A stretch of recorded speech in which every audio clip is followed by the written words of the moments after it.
work with the school board, we work with the school district, and it's a good facility for them to be able to come and train and become familiar with. So it serves two purposes. We work training and tactics, but it also gives them the layout in this particular location that would benefit them should something happen here.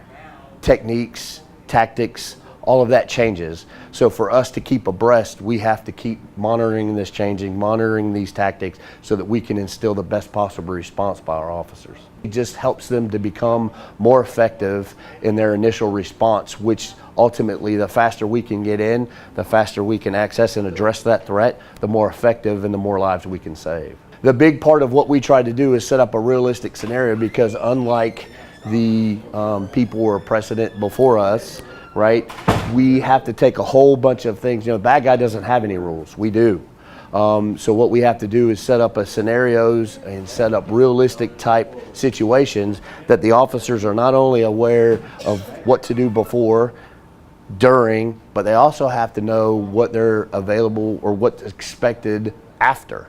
Right? So we treat all three of those as they work these scenarios and making them realistic as possible. We put them under as much stress, try to get the adrenaline flow and try to get them to act under the most accountable stress that they can hold.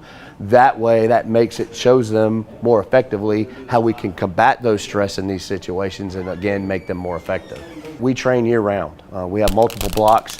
In each one of those, for instance, when we're at the range, we just don't target shoot. We have done demonstrations of, bullet trajectory and things through glass. They do live fire exercises. There are a bunch of things. So in an effort, when we get something like this, it's a culmination of all of those little baby steps put together, rather than just here we are at active shooter and these are the tactics used to do that.